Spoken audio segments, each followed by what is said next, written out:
Motion. जैसे कि previous video में हमने देखा था, क्या देखा था, सेकेंड लॉ ऑफ मोशन। क्या होता है Newton second law of motion? तो the rate of change of momentum is directly proportional to the force applied. ठीक है, क्या था, देखिए ये तो मैम आपने बस स्टेटमेंट पढ़ दिया, तो स्टेटमेंट हमने जाना भी था, स्टेटमेंट जो है इसे समझा भी था। तो पहले हम Newton second law of motion के न्यूमेरिकल स्टार्ट करने के पहले थोड़ा सा जल्दी से शॉर्ट रिकैप कर लेते हैं कि Newton second law of motion क्या होता है। तो मैंने सबसे पहले आपको बताया था कि हमने दो ऑब्जेक्ट देखे थे, दो ऑब्जेक्ट, बॉल देखी थी, सेम मास की थी। पहले बॉल में जब फोर्स लग रहा था तो हमने देखा था कि उसकी वेलोसिटी क्या हो रही थी, कम इंक्रीज हो रही थी, कम इंक्रीज हो रही थी, मतलब उसका मोमेंटम भी क्या हो रहा था, चेंज इन मोमेंटम भी क्या था, बहुत कम था। फिर हमने उसी बॉल को अगर ज्यादा फोर्स अप्लाई कर दिया था तो क्या हो रहा था, उसकी वेलोसिटी क्या हो रही थी, ज्यादा इंक्रीज हो रही थी और उसका चेंज इन मोमेंटम भी क्या हो रहा था, ज्यादा हो रहा था। इससे हमें ये पता चला था कि फोर्स जो है वो डायरेक्टली प्रोपोर्शनल होता है किसके, चेंज इन मोमेंटम। ये दो केसेस से हमें ये समझ में आया था कि फोर्स जो है वो डायरेक्टली प्रोपोर्शनल होता है चेंज इन मोमेंटम के। जितना ज्यादा फोर्स लगेगा उतना ज्यादा मोमेंटम में चेंज होगा, जितना कम फोर्स लगेगा उतना कम चेंज होगा मोमेंटम में। ठीक है, ये हमने दोनों केसेस से जाना था। फिर हमने देखा था फोर्स जो है इनवर्सली प्रोपोर्शनल है किसके, टाइम के। कैसे देखा था हमने, आपको याद होगा, दो ग्लास देखे थे हमने इस तरीके से। ठीक है, दो ग्लास देखे थे, एक ग्लास को मैंने क्या किया था, कंक्रीट रोड पे क्या किया था, फॉल किया था, गिराया था, तो क्या हुआ था, ये टूट गया था। क्यों टूट गया था, क्योंकि ये जो जब गिर रहा था तो इसकी कुछ वेलोसिटी से गिर रहा था। जैसे ही ये गिरा तो इसकी वेलोसिटी क्या हो गई, जीरो।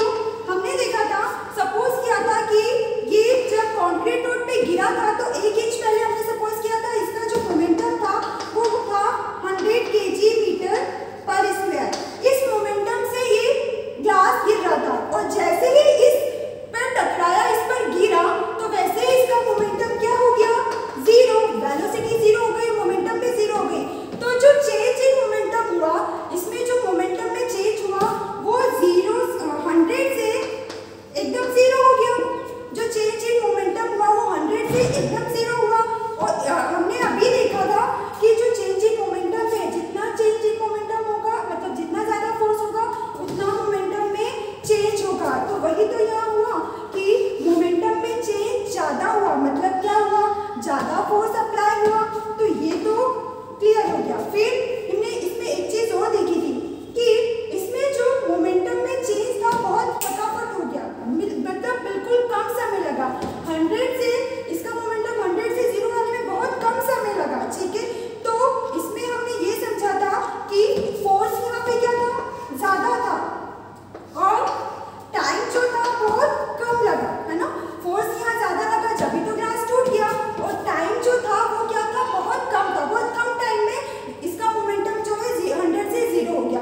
वहीं पे हमने ये सेकंड क्लास जो देखा था वो मैंने बोला था आपको कि बेड पर हम फॉल कर रहे हैं, बेड पर गिरा रहे हैं, तो इसका क्या होता है, वेलोसिटी क्या होती है, ग्रेजुअली कम हुई, एकदम से जीरो नहीं हुई। क्या हुआ, पहले वो ग्लास गिरा और क्या होगा, ऐसे बाउंस करेगा। ठीक है, तो इसकी जो वेलोसिटी होगी वो एकदम से जीरो नहीं होगी, धीरे धीरे करके जीरो होगी। तो चेंज इन मोमेंटम पे इसका क्या होगा, एकदम से जीरो नहीं होगा, क्या होगा, थोड़ा ग्रेजुअली कम होगा। और इसमें क्या हुआ, टाइम जो है, टाइम क्या लगा, ज्यादा लगा और फोर्स भी कम लगा, फोर्स कम लगा। इस वजह से ग्लास जो है वो टूटा नहीं। ठीक है, तो यहाँ पे क्या हुआ, फोर्स कम लगा और टाइम ज्यादा लगा। अरे जब यहाँ पे गिरा तो बाउंस किया और जो इसका मोमेंटम था क्या हुआ, धीरे धीरे धीरे जीरो हुआ, एकदम से जीरो हुआ क्या, तो धीरे धीरे ग्रेजुअली जीरो हुआ। तो टाइम लगा और फोर्स जो है वो कम लगा, इसके कारण से ग्लास नहीं टूटा। और यही यहाँ पर अगर हम इसकी बात करें तो यहाँ पर एकदम से जो मोमेंटम था, मोमेंटम में जो चेंज था 100 से एकदम जीरो हो गया और टाइम बिल्कुल बहुत कम लगा और फोर्स ज्यादा लगा, जिसकी वजह से ग्लास टूट गया। ठीक है, तो ये हमने देखा था प्रीवियस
है के और एम ए। फिर मैंने बताया था के की एसआई यूनिट में इसकी वैल्यू होती है 1। तो ये आ गया हमारा force is equal to mass into acceleration. ठीक है, तो हमें न्यूटन सेकेंड लॉ का दो स्टेटमेंट मिला। एक तो ये कि the force is the rate of change of momentum is directly proportional to the applied force and takes place in the direction in which force act. उसी तरफ उसकी डायरेक्शन में उसी तरफ रहेगी जिस तरफ फोर्स एक्ट होगा। ठीक है, और सेकेंड ये हमें मिला कि force is directly proportional to the product of mass and acceleration of the body. Force जितना ज़्यादा आप फोर्स लगाओगे उतना ज़्यादा ही किसी बॉडी एक्सेलरेट करेगी, उसका एक्सेलरेशन उतना ज़्यादा ही लगेगा। मैं इस डस्टर में जितना ज़्यादा फोर्स लगाऊंगी उतना ज़्यादा ही एक्सेलरेट होगा। यही है Newton second law of motion, जो कि हमने प्रीवियस वीडियो में देखा था। अगर जिन बच्चों को प्रीवियस वीडियो में नहीं समझ में आया होगा तो आई होप आज आपको क्लियर हुआ होगा।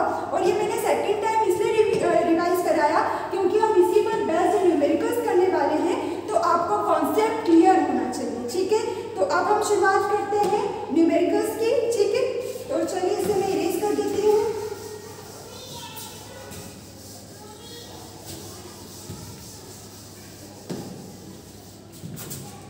न्यूमेरिकल्स स्टार्ट करने के पहले एक बात और आपसे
ठीक है। इन द अबव इक्वेशन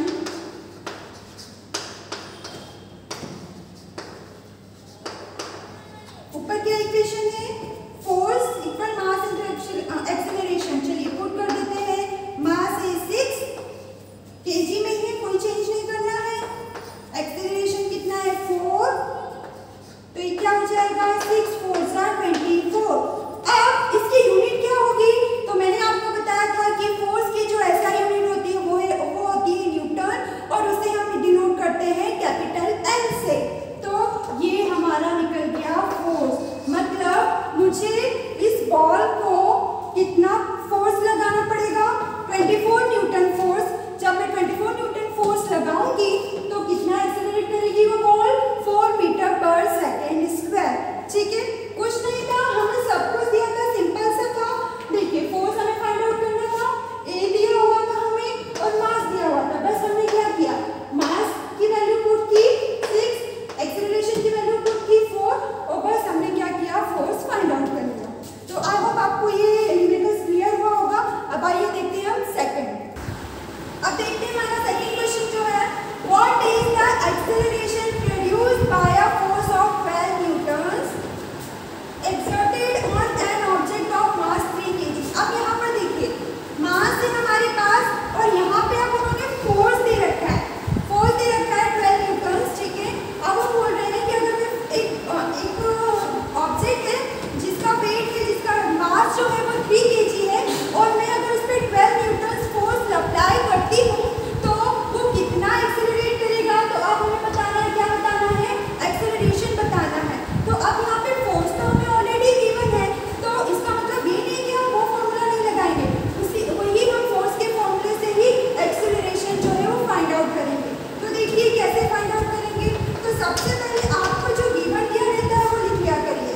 क्या है, यहाँ पर मास हमें दे रखा है m, जो कि है कितना आपका 3 kg। देन उसके बाद आपको फोर्स दे रखा है, वो कितना है आपको 12, ठीक है 12 न्यूटन। हमें क्या फाइंड आउट करना है, एक्सेलरेशन। तो वी नो दैट, हमें पता है फोर्स का फॉर्मूला क्या होता है,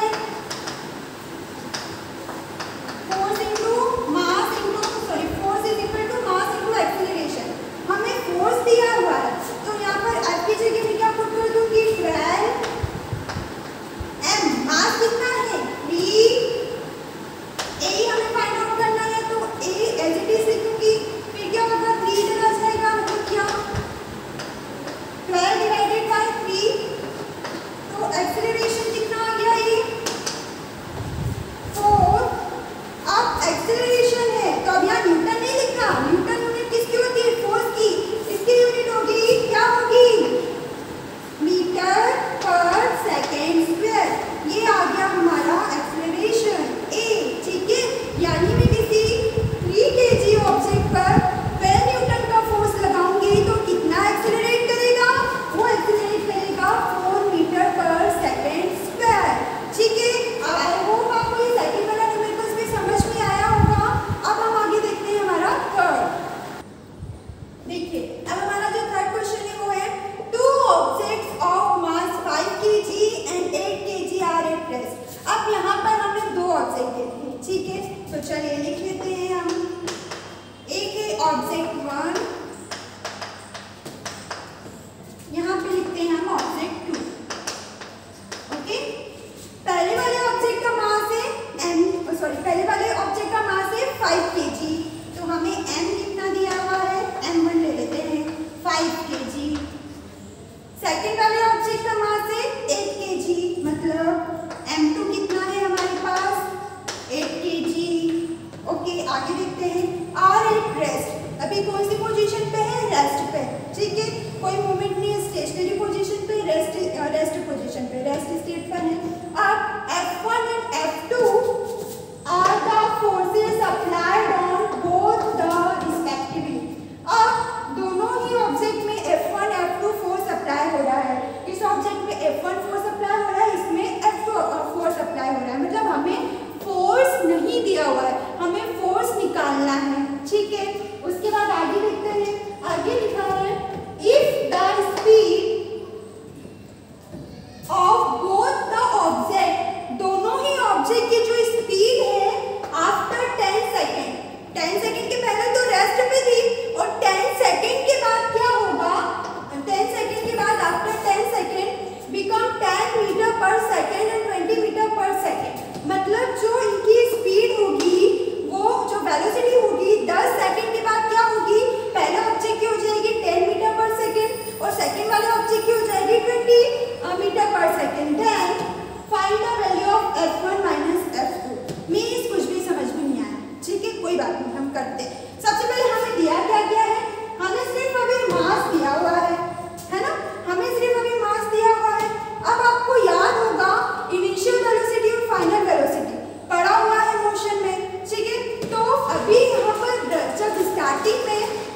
ऑब्जेक्ट है रेस्ट पर है, रेस्ट पोजीशन पे है, मतलब उसकी दोनों ही ऑब्जेक्ट की इनिशियल वेलोसिटी क्या है, 0।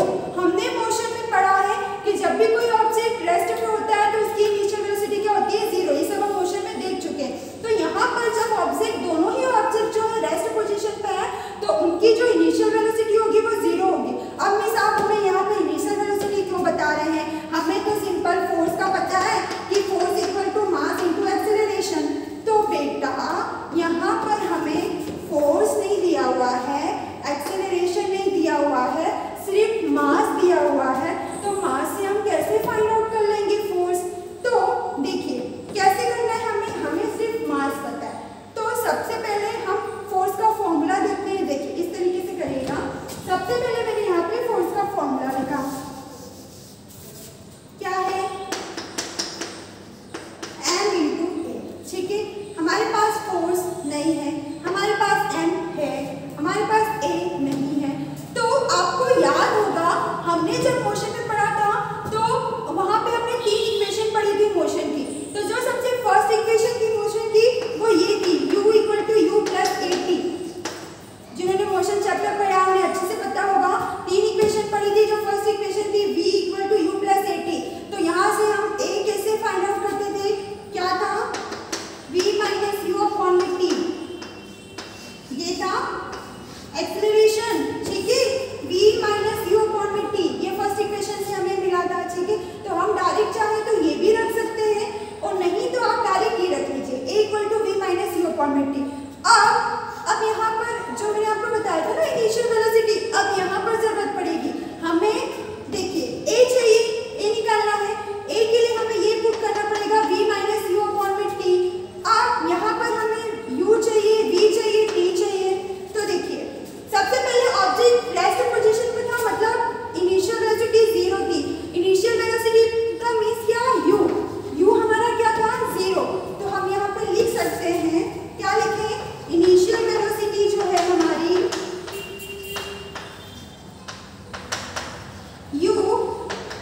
u1 बोल सकते हैं, या पहले ऑब्जेक्ट का है तो 0।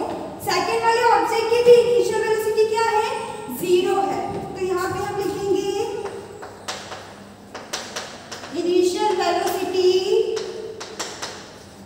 u2 0। ठीक है, आगे हमें क्या चाहिए, फाइनल वेलोसिटी।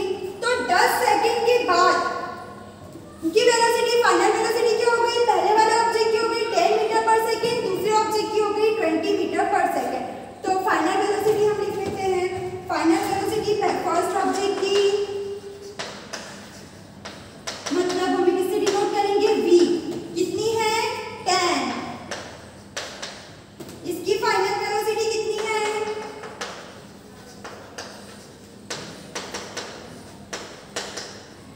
20। अभी इनिशियल फाइनल वेलोसिटी आपको नहीं समझ में आ रहा है तो पहले मोशन चैप्टर देखिए। ठीक है, अब हमें क्या रिक्वायरमेंट है, t। तो टाइम क्या है, 10 सेकंड के बाद, तो ये क्या है हमारा t। तो यहाँ पर टाइम सेकंड कितना लग रहा है, टाइम टेकन, जिसे हम t से डिनोट करेंगे, कितना है, 10 सेकंड। यहाँ पर भी 10 सेकंड लग रहा है, दोनों ऑब्जेक्ट का कितना दिया हुआ है, टाइम टेकन, t कितना दिया है, 10 सेकंड। ठीक है, अब क्या कर सकते हैं, हमें v पता है, u पता है, t पता है, क्या करें, a निकालने के लिए वैल्यू पुट कर दे। चलिए कर देते हैं। u कितना है, पहले वाले ऑब्जेक्ट का निकाल रहे हैं तो a1 लिख लीजिए। u कितना है, 0, सॉरी v पहले चाहिए, तो v कितना है हमारा, 10। तो यहाँ क्या लिखेंगे, 10। u कितना है, 0, टाइम कितना लग रहा है, 10। तो ये कितना आ जाएगा आपका, 1 मीटर पर सेकेंड स्क्वायर। पहले ऑब्जेक्ट का एक्सेलरेशन कितना आया, 1 मीटर पर सेकेंड स्क्वायर। ऐसे ही सेकेंड वाले ऑब्जेक्ट का निकाल लेते हैं। तो यहाँ निकालते हैं हम, क्या हो जाएगा, a2 b2 minus u2 upon में t2।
अब तो इजी कर सकते हैं। क्या करना है यहाँ पर F1 माइनस F2, क्या F1 कितना है 5, रख दीजिए।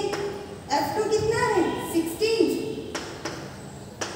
क्या आ जाएगा 5 माइनस 16 कितना हो जाएगा 11, माइनस का क्या है हमारा, ये आ गई हमारी F1 माइनस F2 की वैल्यू। तो लिख दीजिएगा the value of F1 minus F2 is minus 11 Newton.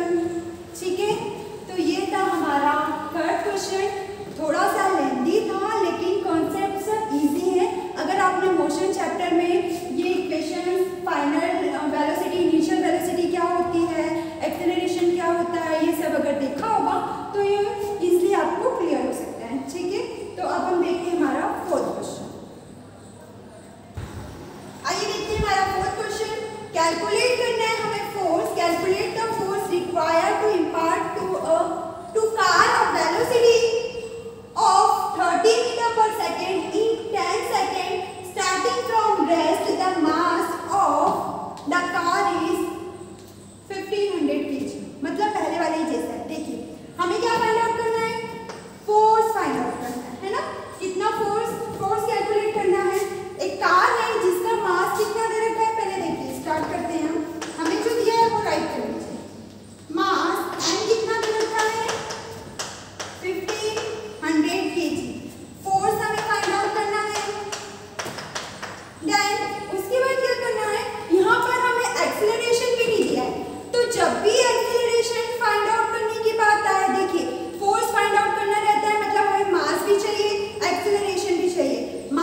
दीजिए, कितना आ जाएगा 4500। 4 से यूनिट क्या होगी फटाफट बताइए, न्यूटन। तो कितना फोर्स लगा इसमें 4500 न्यूटन, ठीक है।